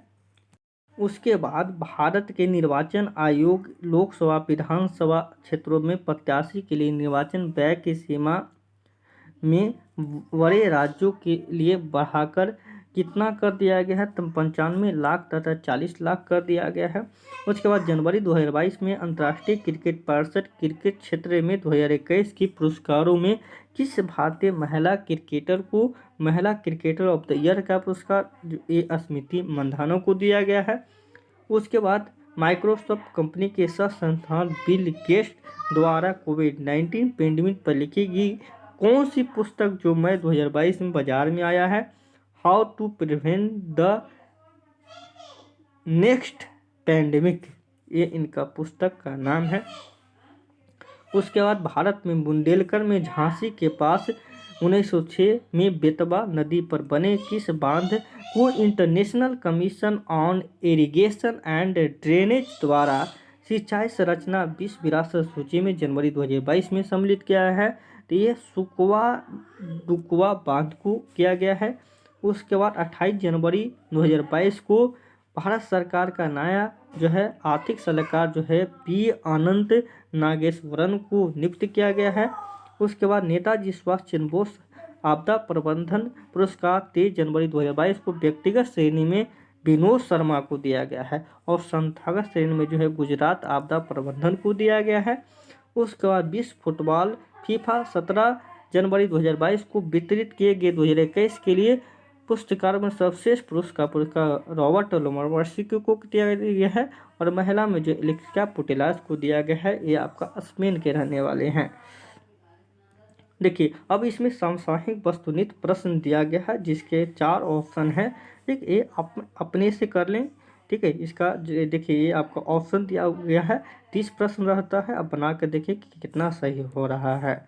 उसके बाद हम लोग देखते हैं सारभूत तत्व कोश देख लेते हैं जिसमें सारे विषय से इसमें क्वेश्चन आएगा। इतिहास, संस्कृति, राज्य व्यवस्था, साइंस से भी क्वेश्चन इसमें रहेगा। जियोग्राफी, क्रिकेट और विविध से प्रश्न जुड़े हुए रहेंगे जिसमें एग्जाम में इससे क्वेश्चन देखने को मिलता है। तो हम लोग पहले देखते हैं आपका भारतीय इतिहास एवं संस्कृति से जुड़े हुए प्रश्न देखते हैं। पहला, सिंधु घाटी सभ्यता खोपड़ी की शैल चिकित्सा का सुनिश्चित कहाँ से प्राप्त हुए हैं? तो ये कालीबंगा से प्राप्त हुए हैं।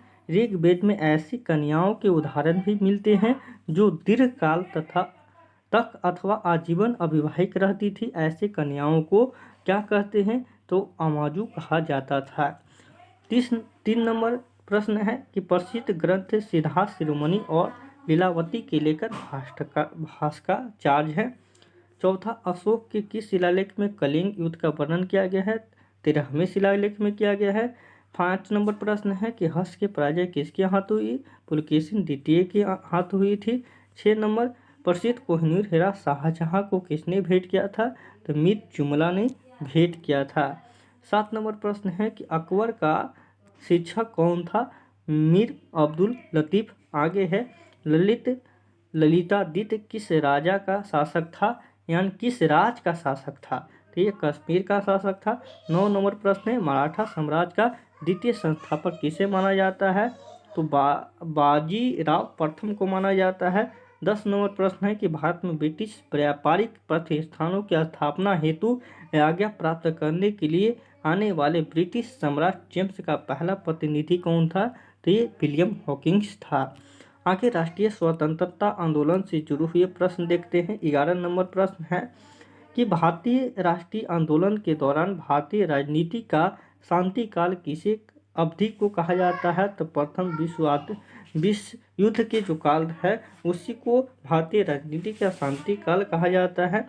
12 नवंबर 1905 में बंगाल विभाजन लॉर्ड कर्जन के द्वारा किया गया था।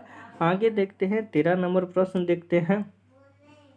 ब्रिटिश सरकार ने जलियांवाला बाग हत्याकांड की जांच के लिए एक कमीशन नियुक्त की गई थी। इस कमीशन का नाम हंटन कमीशन था। 14 नंबर प्रश्न है कामागाटा मारू की घटना 1914 में हुआ था। 15 नंबर प्रश्न है वह कौन सी घटना है जिसमें महात्मा गांधी ने ब्रिटिश सरकार के विरुद्ध अपना सर्वप्रथम असहयोग आंदोलन प्रारंभ किया। रॉलेट कानून था। आगे 16 नंबर प्रश्न है कि भारतीय राष्ट्रीय कांग्रेस को अल्पमत का प्रतिनिधि किसने कहा था? लॉर्ड डफरिन ने कहा था। तत्कालिक वायसराय ने। 17 नंबर प्रश्न है किस वायसराय के शासनकाल में Indian penal code, civil procedure code और क्रिमिनल प्रोसीजर कोड जो है पारित किया गया था? लॉर्ड कैनिंग के शासनकाल में किया गया था। 18 नंबर प्रश्न है शिमला सम्मेलन किस वायसराय के कार्यकाल में आयोजित किया गया था? तो लॉर्ड बेबल के कार्यकाल में आयोजित किया गया था। 19 नंबर प्रश्न है मुस्लिम लीग ने अपने किस अधिवेशन में डिवाइड एंड क्विट का नारा दिया था? कराची अधिवेशन 1943 में दिया था। 20 नंबर प्रश्न है कि भारत विभाजन टालने का अंतिम अवसर किस घटना के पश्चात समाप्त हो गया? कैबिनेट मिशन को अस्वीकार करने के पश्चात। तो हम लोग देखते हैं भारतीय राज्य व्यवस्था एवं संविधान से जुड़े हुए प्रश्न देखते हैं। 21 नंबर प्रश्न है कि मूल अधिकार एवं राजनीति निदेशक तत्व में क्या अंतर है? तो मौलिक अधिकार जो होते हैं वाद योग होते हैं, नीति निदेशक तत्व जो है वाद योग नहीं होते हैं। 22 नंबर प्रश्न है कि भारतीय संविधान के अनुसार राजनीतिक शक्ति का आधार है भारत की जनता में निहित होती है। 23 नंबर प्रश्न है कि विधान परिषद की कुल सदस्य संख्या का कितना भाग विधानसभा से चुनकर आता है? 1/3 भाग चुनकर आता है। 24 नंबर प्रश्न है भारतीय संविधान की प्रस्तावना में समाजवादी, धर्मनिरपेक्ष तथा अखंडता शब्द किस संविधान संशोधन द्वारा जुड़ा गया था? तो 42वें संविधान संशोधन के द्वारा जुड़ा गया था। 25 नंबर प्रश्न है यदि भारत के राष्ट्रपति पद त्याग करना चाहते हैं तो उसे पद त्याग का पत्र किसे भेजना पड़ता है? वो उपराष्ट्रपति को भेजना पड़ता है। 26 नंबर प्रश्न है सार्वजनिक लेख समिति में राज्यसभा के कितने सदस्य होते हैं? तो 7 सदस्य होते हैं। आगे 27 नंबर प्रश्न है कि भारतीय संविधान की संशोधन प्रक्रिया किस देश के संविधान से प्रभावित है? तो दक्षिण अफ्रीका के संविधान से प्रभावित है। 28 नंबर प्रश्न है लोकसभा की सदस्यता हेतु न्यूनतम आयु सीमा जो है 25 वर्ष है। 29 नंबर प्रश्न है भारत सरकार का मुख्य विधि प्रदाता कौन होता है? तो भारत के महान्यायवादी अटॉर्नी जनरल ऑफ इंडिया होता है। 30 नंबर प्रश्न है पांडिचेरी के प्रशासक को क्या कहते हैं? वो राज्यपाल कहा जाता है। आगे पर्यावरण एवं जैव विविधता से जुड़े हुए प्रश्न देखते हैं। 31 नंबर प्रश्न है कि मिर्गमानी राष्ट्रीय उद्यान जो है तेलंगाना में अवस्थित है। 32 नंबर पारिस्थितिकी टास्क फोर्स का गठन जो हुआ था 1982 में हुआ था। 33 नंबर प्रश्न है पारिस्थितिकी शब्द को सर्वप्रथम प्रतिपादन करने का श्रेय किसको दिया जाता है? रीटर को दिया जाता है। 34 नंबर खाद्य जो श्रृंखला जो है वो उत्पादकों उपभोक्ता तथा अपभोक्ताओं से मिलकर बनता है। 35 नंबर प्रश्न है कि सौर मंडल में मिलने वाला ग्राउंड लेवल ओजोन को क्या कहा जाता है? बैड ओजोन कहा जाता है। 36 नंबर रेगिस्तान में पैदा होने वाले पौधों को जो है जियोफाइट कहा जाता है। 37 नंबर प्रश्न है सर्वाधिक जैव विविधता जो है उष्णकटिबंधीय वर्षा वन में पाया जाता है। 38 नंबर प्रश्न है प्राकृतिक तंत्र का विकास की व्याख्या की जाती है तंत्र के स्व संतुष्ट विकास के आधार पर। 39 नंबर प्रश्न है प्रकाश संश्लेषण की क्रिया के दौरान कौन सी गैस उत्सर्जित होती है? Oxygen gas. 40 नंबर प्रश्न है वह प्रक्रिया जिसके द्वारा पौधे अपना भोजन बनाते हैं प्रकाश संश्लेषण कहलाते हैं। आगे है जलवायु परिवर्तन एवं आपदा से जुड़े हुए प्रश्न। 41 नंबर प्रश्न है कि विश्व का पहला ओजोन परत संरक्षण के लिए सम्मेलन जो हुआ था 1985 ऑस्ट्रिया की राजधानी वियना में हुआ था। पहला ओजोन परत संरक्षण का सम्मेलन ऐसे तो 1987 में जो हुआ था उसको मॉन्ट्रियल प्रोटोकॉल कहा जाता है। ये 42 नंबर प्रश्न है ग्लोबल वार्मिंग की संभाव्यता मापने के लिए किस गैस का प्रयोग करते हैं? कार्बन डाइऑक्साइड का प्रयोग करते हैं। 43 नंबर प्रश्न है एक मनुष्य के जीवन को पूर्ण रूप से धारण करने की आवश्यक न्यूनतम भूमि को पारिस्थितिकी प्रक्षेप कहा जाता है। 44 नंबर प्रश्न है 44 नंबर प्रश्न है, आपदा न्यूनीकरण और रिकवरी एक वैश्विक साझेदारी है जो प्राकृतिक खतरे और जलवायु परिवर्तन के प्रति उनकी भेद्यता को बेहतर ढंग से समझने और कम करने में मदद करती है विकासशील देशों को। 45 नंबर प्रश्न है, भारत के जलवायु परिवर्तन पर प्रथम राष्ट्रीय क्रिया योजना किस पर प्रकाशित किया गया था? 2008 में प्रकाशित किया गया था। 46 नंबर प्रश्न है, अंतर्राष्ट्रीय ओजोन दिवस कब मनाया जाता है? 16 सितंबर को मनाया जाता है। 47 नंबर, हरिकेन द्वारा क्षति के मापन के लिए किसका प्रयोग करते हैं? साफिर-सिम्पसन मापक का प्रयोग करते हैं। 48 नंबर, जलवायु परिवर्तन से होने वाली प्राकृतिक आपदाओं से सबसे अधिक प्रभावित होने वाले देशों में भारत दुनिया में कौन से नंबर पर है? तीसरे नंबर पर है। आगे देखते हैं 49 नंबर प्रश्न देखते हैं, भारत की सतह की अपकृत चट्टानें में जमा हुई ऊर्जा का अचानक बाहर निकलना भूकंप कहलाता है। 50 नंबर प्रश्न है, कुछ बीमारी या अन्य स्वास्थ्य संबंधी घटना को क्या कहा जाता है जो प्राय बहुत बड़ी संख्या को एक साथ प्रभावित करे, उसको महामारी कहते हैं। अब हम लोग देखते हैं भारत एवं विश्व के भूगोल से संबंधित प्रश्न। 51 नंबर प्रश्न है, पोंग बांध जो है ब्यास नदी पर स्थित है। 52 नंबर प्रश्न है, उत्तर पश्चिमी भारत में शीतकालीन वर्षा जो है पश्चिमी विक्षोभ के कारण होता है। 53 नंबर प्रश्न है, विशाखापट्टनम स्टील संयंत्र किस स्थान की खानों से अपने के लिए लौह यश प्राप्त करता है? तो बाबा बुदन की खानों से प्राप्त करता है। 54 नंबर प्रश्न है, अरावली एवं विंध्य श्रृंखलाओं के मध्य कौन सा पठार है? मालवा का पठार है।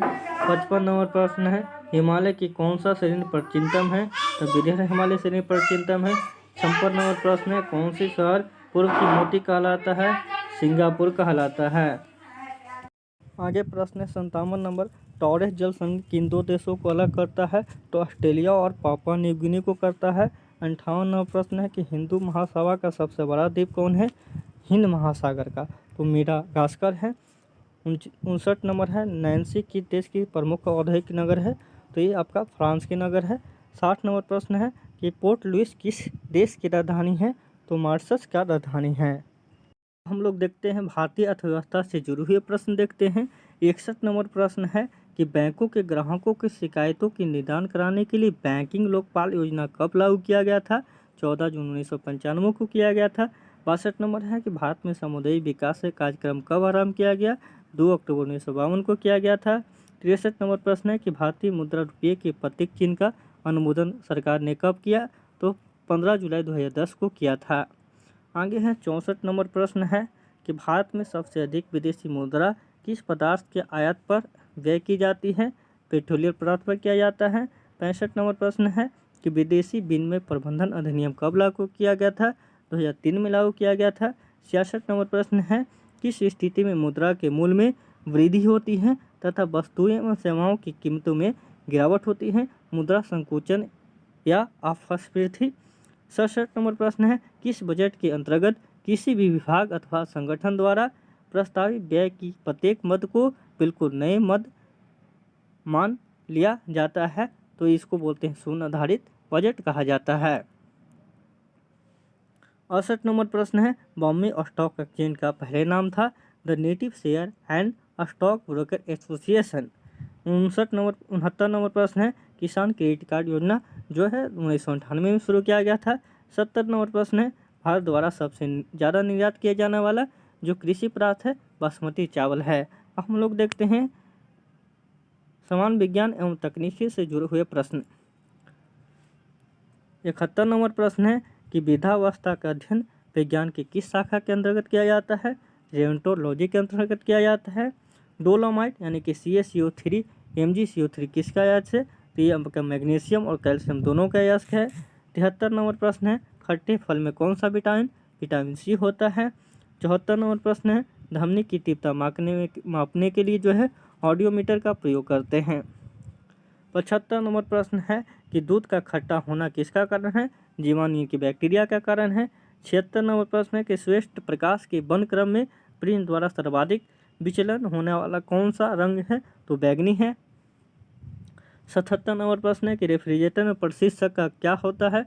तो फ्रीऑन होता है। 78 दूध से दही बनना जो है लैक्टोबैसिलस कहलाता है। आगे है 79 नंबर प्रश्न, किस अंग के कारण कार्य न करने पर डायलिसिस किया जाता है? तो वृक्क। 80 नंबर प्रश्न है कि मनुष्य के मस्तिष्क का सबसे बड़ा भाग कौन होता है? तो प्रमस्तिष्क कहलाता है। आगे हम लोग देखते हैं, देखिए बाल एवं विकास शिक्षा शास्त्र से आपके एग्जाम में प्रश्न देखने को नहीं मिलेगा, तो ये करना जरूरी नहीं है, ठीक है। उसके बाद देखते हैं, कृषि से देख लेते हैं। देखिए बिना बीज के फलों को विकसित करने की क्रिया को टिश्यू कल्चर कहा जाता है। धान की डलिया जो है छत्तीसगढ़ राज्य को कहा जाता है। सिल्क का सबसे बड़ा उत्पादक देश जो है चीन है। लाल क्रांति का संबंध जो है टमाटर उत्पादन से संबंधित है। आगे है, फूलों के अध्ययन को जो कहा जाता है एंथोलॉजी कहा जाता है।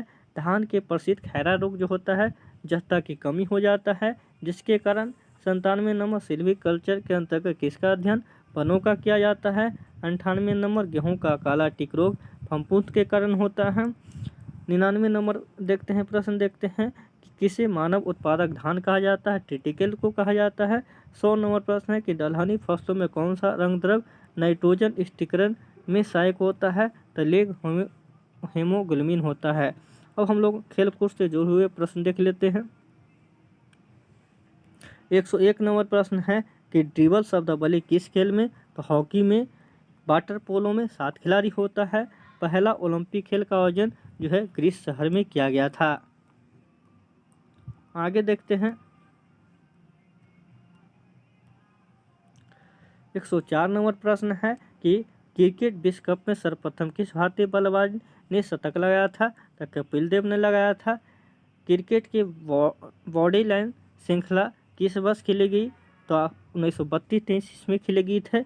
106 नंबर, 101 अर्जुन पुरस्कार प्राप्त करने वाले प्रथम महिला जो है, यानी कि इसमें होगा प्रथम बार अर्जुन पुरस्कार पाने वाले, तो एन लाफ्रेंडेन है। उसके बाद 107 नंबर, ओलंपिक खेलों में व्यक्तिगत स्पर्धा में भारत के लिए प्रथम स्वर्ण पदक जीतने वाले खिलाड़ी अभिनव बिंद्रा थे। उसके बाद आगे है कि माई टेस्ट माई लाइफ पुस्तक युवराज सिंह के है। कैंसर हो गया था उस दौरान लिखे थे।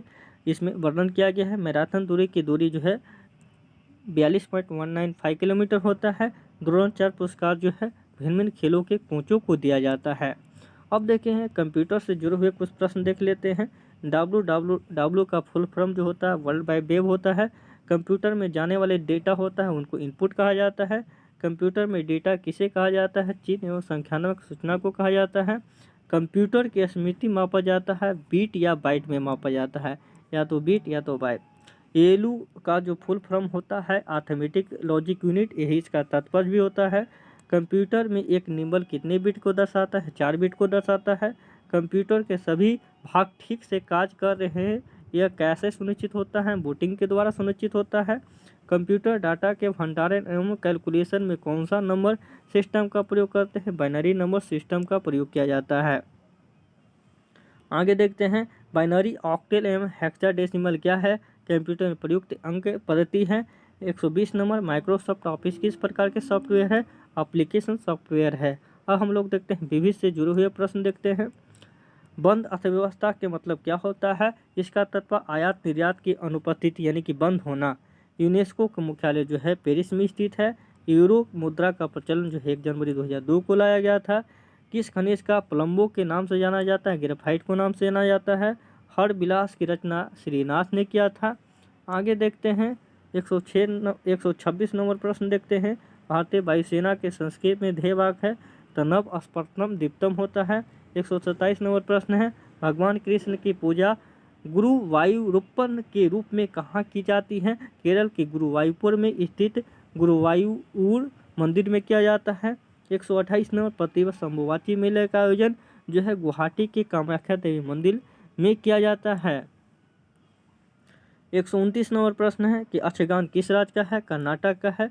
और 130 इंडिया इज फॉर सेल नामक पुस्तक जो है चित्रा सुब्रमण्यम का है। तो दोस्तों ये मैंने समान ज्ञान दर्पण अप्रैल महीने का जो करंट अफेयर क्वेश्चन और जो आपका सार संग्रह का प्रश्न था पूरी डिटेल के साथ कर लिया है। और मैं इसका PDF भी अपने टेलीग्राम चैनल किशोर एकेडमी पर डाल लूँगा, वहाँ से आप इसको डाउनलोड कर अपने से भी एक बार पढ़ लें। और आपको अच्छा लगा है तो लाइक ज़रूर करें, और अभी तक मेरे चैनल को सब्सक्राइब नहीं किए हैं तो चैनल को ज़रूर सब्सक्राइब करें, और वीडियो को ज़्यादा से ज़्यादा शेयर करें, ताकि और सभी लोगों के पास ये वीडियो पहुँचे और सभी को लाभ मिले। इस वीडियो में इतना ही। धन्यवाद। जय हिंद।